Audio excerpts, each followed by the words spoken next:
예레미야 31장 27절에서 30절입니다. 예레미야 31장 27절.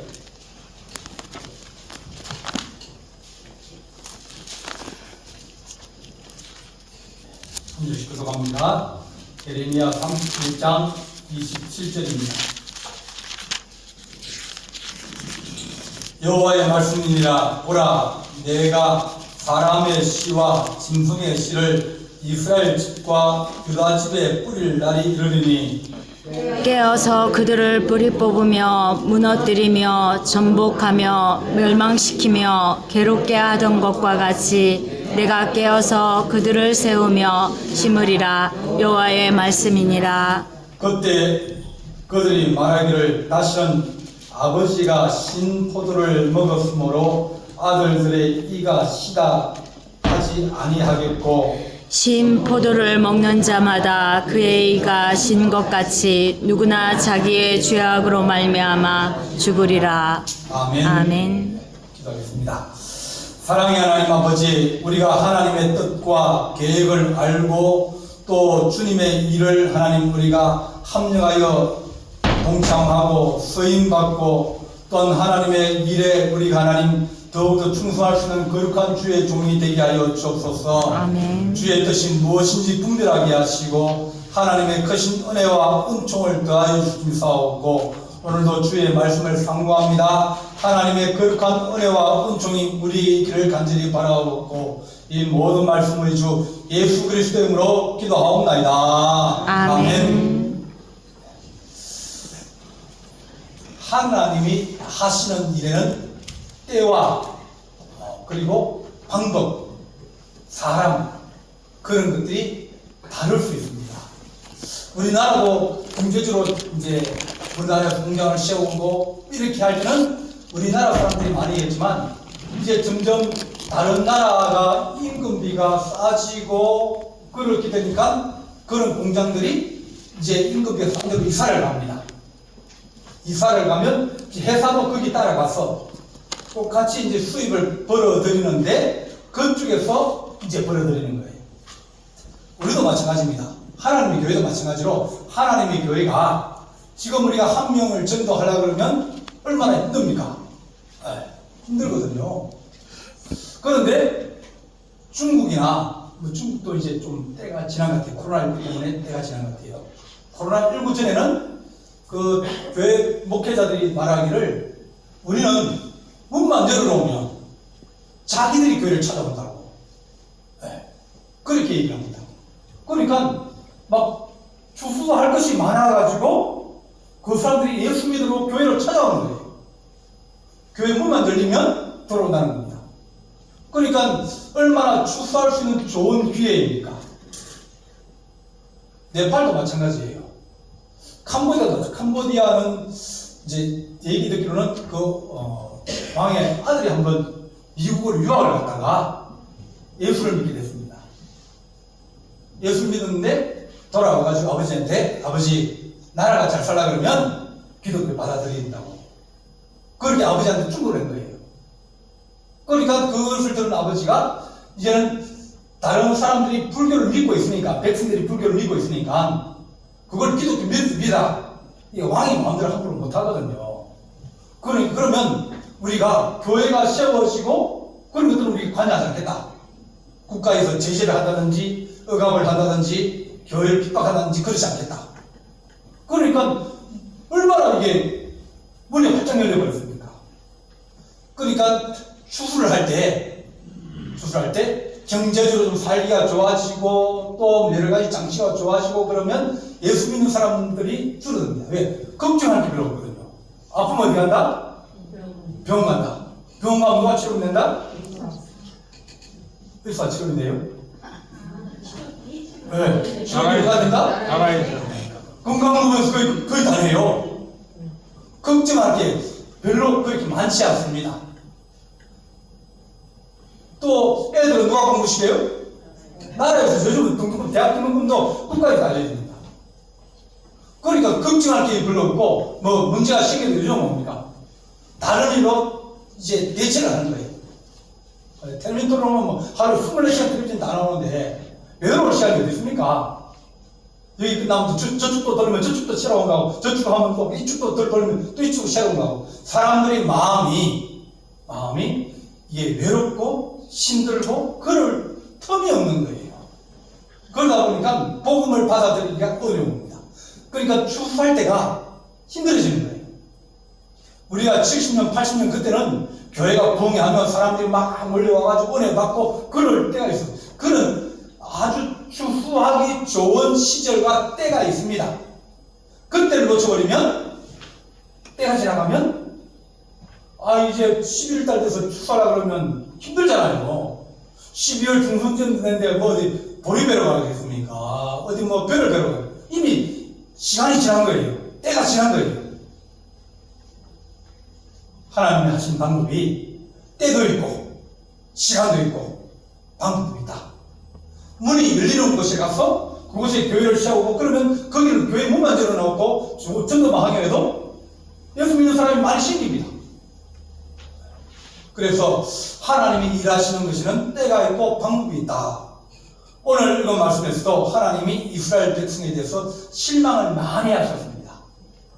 하나님이 만왕의 왕은 하나님이다. 만유의 주인 누구예요? 하나님이다. 근데 사람들은 그렇지 않냐고? 저 사람의 주인은 누구예요? 자기예요. 내가 돈 주고 샀으면 내 거예요. 그리고 나라도 누구 나라예요? 내 나라예요. 그 사람들이 전부 다 저희는 하나님이 만왕의 왕이고 그래서 하나님께 물어보고 하나님께 도와달라 그러고 하나님 믿고 그랬는데 왕이 들어서면서 왕이 전부 다 가지는 자기가 최고고 자기 말을 따라야 되고 자기 백성이고 말 안 들으면 자기 얼마든지 그 사람의 것을 빼앗을 수도 있고 또 그럴 수 있는 힘과 권력을 지닌 왕이 되어버린 거예요. 백성은 누구 것이다? 내 거예요. 네. 그게 옛날 전직 군주 시대에 왕들이 생각하고 있었던 내 백성, 내 마음대로 한다 그랬어요. 하나님은 모든 사람의 주인은 하나님이다. 하나님이 창조했으니까 하나님의 것이다.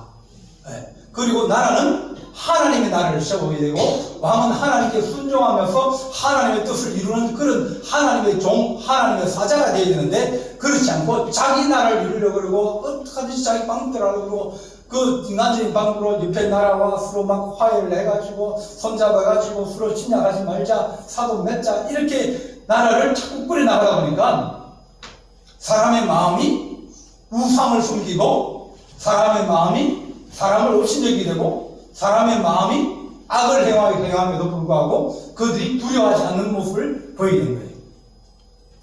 하나님께서 나라를 들어서 쓰려고 했는데 순종을 안 하니까 그 나라를 들어서 쓸 수가 없는 겁니다.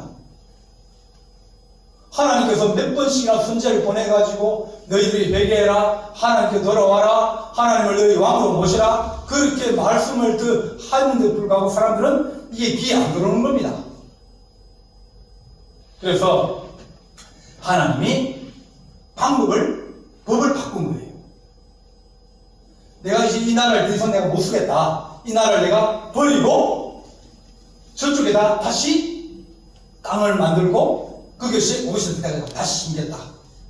그래 바벨론 포로로 끌려가게 했어요.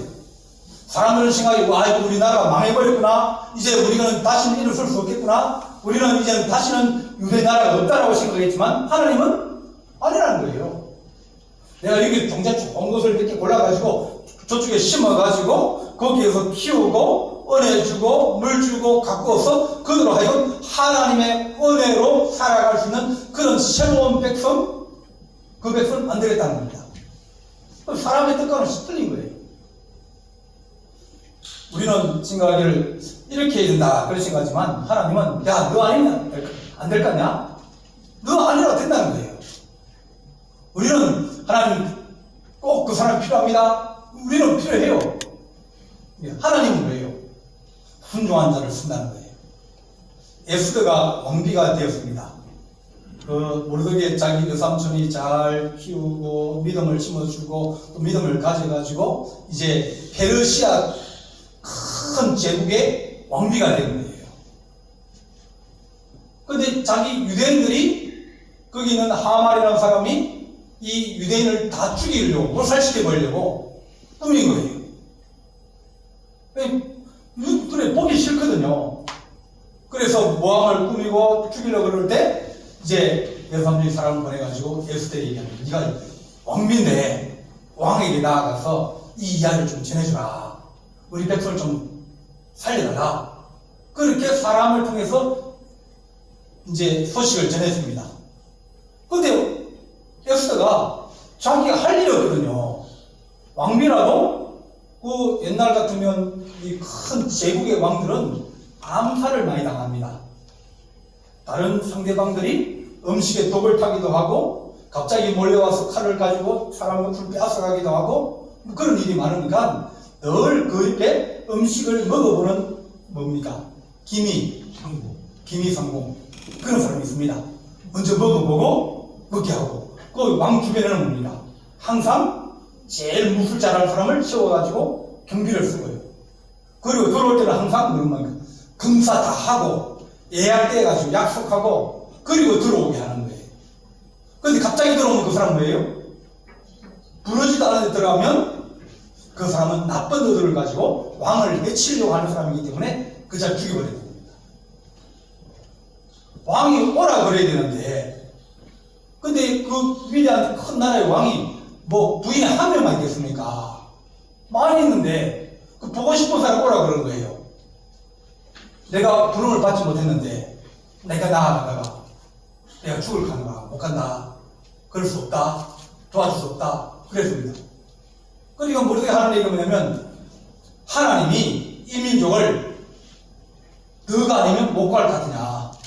다른 사람을 통해서도 구할 수 있지만 하나님이 너에게 이 왕비의 자리에 오르게 하신 이유가 이 나라 백성을 살리고 하나님의 교회를 살리기 위함이 아니냐. 그렇게 말합니다. 하나님의 뜻이 이제는 믿음의 백성을 세우겠다는 거예요. 이방 땅에 가서 이방 땅에 하나님 믿고 예수 믿겠다 하면 그 사람들 받아들이고 그러면서 믿음의 축복, 믿음의 민족, 믿음의 사람들 세워가지고 다시 이 땅 다시 돌아오게 하여 주겠다 하는 그런 뜻과 계획을 가지고 있었습니다. 어느 나라든지 나라가 망하려 그러면 조짐이 있습니다. 자주 싸워요. 네, 그 나라 안에서 자주 싸웁니다.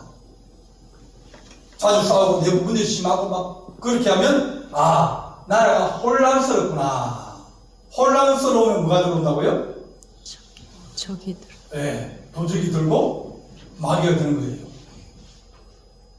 도둑놈이다 나무 집 들어갈 때 뭐 들어가겠습니까? 문을 딱 열었는데 신발이 가지런하게 놀려있으면 뭡니까? 이 사람은 모델이 대비가 잘 되는 사람이에요. 근데 막 신발을 확 집어 던지고 막 들어가면서 신발을 한쪽은 짓잡고 한쪽은 뒤쪽하고 그래 들어간 사람이에요. 급한 사람이에요. 준비가 안 된 사람이에요. 그런 집에 들어가면 뭡니까? 시계도 저기 올려져 있고 뭐 다 있는 거예요. 그러니까 그런 집은 도둑이 들어가기 쉬운 거예요. 우리의 마음도 마찬가지로 하나님 우리 마음이 분열되어져 있고 두 마음이 있고 세 마음이 있고 그러면 거기에는 악한 영들이 들어가기가 쉽다. 한 마음 그런 마음을 가지고 있어야 되는데 근데 대증세가 불안정해지는 그런 경우도 있습니다. 바벨론의 나라가 이제 막 생겨나고 있습니다. 새로운 나라가 생겨나고 있습니다. 그런데 이 새로운 나라를 막으려고 다른 편을 애국 편을 들었어요. 하나님이 에스겔 선지자나 또 오늘 이건 에레미야 선지자를 보내가지고 뭐라면 야 애국편 들지 마라. 애국편 들다가 망한다. 죽는다. 왜? 하나님이 이 바벨론을 들어서 심판을 하고 다시 힘을 실려고 일을 하려고 그러는데 하나님의 반대편을 써서 일을 하니까 하나님 뜻을 모르니까 결국은 하나님의 방해가 되는 거예요. 그래서 대정세가 어려울 때 그럴 때는 특별히 더 기도한다. 그때 주의 뜻이 무엇인지 물어봐야 된다. 주의 뜻 안 물어보고 자기 마음대로 생각하고 행동하다는 하나님의 반대편에 서서 있게 되어진다. 그런 경우도 생기는 겁니다. 미래에 대한 대비가 없다. 이 이스라엘 민족이 하나님께서 518년 동안 있으면서 여러 가지 어려움이 있지만 하나님께서 은혜를 주시기도 하고 그랬는데 그들이 늘 예레미야 선지자나 이런 선지자를 보내가지고 어려울 때마다 바로 잡아주시고 새로운 길을 열어주시고 또 얘기를 해주셨어요. 그런데 불구하고 결국은 마지막에는 요아서, 요아김, 시드기야 이런 사람들은 하나님 말씀을 안 듣고 어려우면 어려울수록 더 우상을 숨기면서 자기 고집, 자기 생각에 더 나아가다가 결국은 망하게 되어진다 하는 것을 우리가 알 수 있습니다. 우리나라도 마찬가지거든요. 우리나라가 이제 외래 밖에 세력들이 들어와서 문 열어라 그러고 또 우리나라 안에서는 막 난도 막 공격난이 일어나고 동학개미 일어나고 또 반란이 일어나고 그러면서 이 안동김 씨, 풍량조 씨, 또 만남 박씨가 그런 박씨도 있습니까? 네, 그런 사람들이 쇄도 정치를 하니까 나라가 늘 어지러운 거예요. 왕이 힘을 못 쓰는 거예요. 그러면 나라가 무너지게 되어 있습니다. 하나님께서 이 나라가 혼란스럽지 않게 하여 주십시오.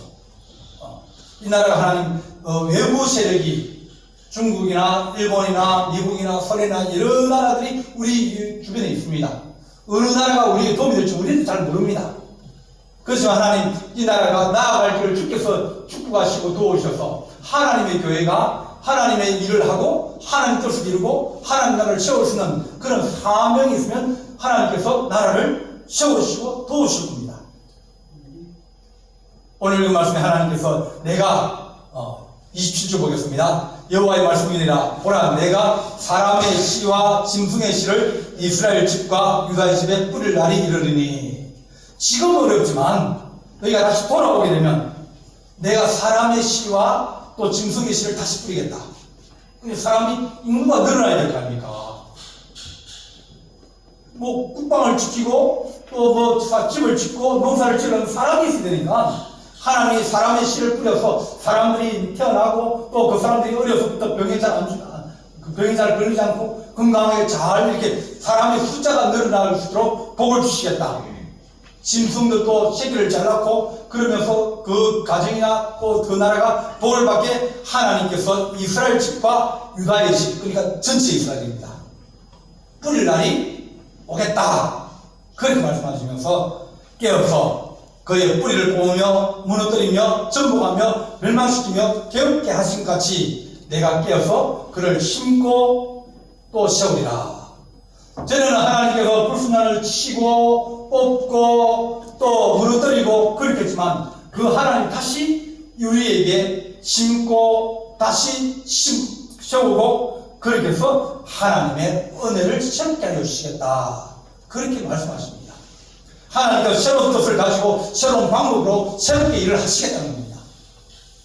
오늘 이 말씀에 29절 읽어보겠습니다. 29절 시작. 그때 그들이 말하기를 다시는 아버지가 신 포도를 먹었으므로 아들이 이가 시다 하지 아니하겠고. 저는 뭐냐면 조상들의 죄 때문에 어려움을 많이 당했습니다. 조상들이 잘못해가지고 그 자녀들이 잘하려고 해도 잘 안 되는 경우가 있었습니다. 그 아버지가 신포도를 먹으니까 자식도 시다는 거예요. 그 공동체의 죄를 얘기합니다. 근데 하나님께서 이제는 그렇게 공동체를 죄로 안 먹고 전의 죄는 내가 다 이제 덮어버리고 이제 새롭게 신포도를 먹는 자마다 그들의 이가 시릴 것이며 누구나 자기의 죄악으로 말미암아 죽으리라. 이제는 개개인으로 하나님 전체는 이스라엘 민족을 통해서 역사하시지만 이제는 한 사람 그 믿음의 사람이 예수 믿고 들어오면 그러면 그들에게 은혜를 베풀겠다. 그렇게 말씀하시는 겁니다. 전에는 안 그랬거든요. 유대인이 되면 다 하나님 백성을 믿었어요. 유대인은 다 하나님 백성인 줄 알았고 그러나 이제는 하나님께서 그 사람마다 그리스도를 영접하고 그리스도 뜻을 살고 하나님을 주인으로 받아들이는 그런 사람들이 자기의 복과 자기의 죄로 말미암아 은혜를 받든지 또 죄의 대가를 받든지 그렇게 할 것이라고 우리에게 말씀하여 주십니다. 법이 바뀌는 거예요. 믿음의 법으로 바뀐 겁니다. 하나님께서 우리에게 은혜를 다해 주셔서 우리 하나님 주께서 다시 심으시고 다시 세우겠다 하시는데 다시 시험을 받고 다시 고침을 받고 사흘에 다시 내가 일으키겠다 그렇게 말씀하신 것처럼 하나님께서 우리에게 부활의 영광을 함께 하시며 주의 은혜로 우리 다시 심어지고 또 하나님께서 은혜를 다해 주셔서 열매 맺는 거룩한 주의 백성 되게 하여 주옵소서. 숫자가 문제가 아니라 하나님이 그 좋은 믿음 좋은 사람이 있으면 그 사람을 통해서 하나님께서 이제는 사람의 씨와 짐승의 씨를 뿌리고 나라를 다시 세우고 주의 일을 할 수 있게 하겠다는 겁니다. 한 사람만 잘 일어나도 나라가 달라지고 또 사회가 달라집니다. 하나님 우리 시대에도 하나님께서 일으켜주시고 세워주시는 하나님의 거룩한 백성이 되게 하여 주셔서 전에는 몇십만 명 이렇게 되는 인물들이 바벨론으로 들어올 때 이스라엘 백성이 42,360명이었습니다. 그러니까 그 사람들이 와서 이게 지금 흩어버리면 조그만 도시에 서너 명밖에 안 사는 거예요. 그러니까 그 과정은 어떻게 살아갈 수 없는 시대입니다. 하나님께서 전쟁을 막아주시고 살기 좋은 은혜를 다하여 주시고 또 병들지 않게 하시면서 크신 은혜를 다하여 주실 때 우리가 시험을 잊게 되어집니다. 하나님 내가 잘하면 하나님 아버지 우리에게 은혜를 다하시고 또 주의 집과 교회가 세워지는 거룩한 은총이 우리 안에 있게 하여 주옵소서. 그렇게 기도하는 귀한 우리 성도 되시기를 간절히 바랍니다. 기도하시겠습니다. 사랑의 하나님 아버지, 전에는 우리가 남의 탓을 하고 조상 탓을 하며 또한 옛날 탓을 하지만 이제 우리가 마음을 새롭게 하고 우리의 믿음과 우리의 하나님 충성으로 우리의 순종으로 하나님 아버지 우리가 집을 세우고 기업을 세우고 또 교회를 세워나갈 수 있는 거룩한 은혜와 은총이 우리 안에 있게 하여 주옵소서. 우리 주님께서 함께할 준비 사옵고 예수님의 이름으로 기도하옵나이다. 아멘.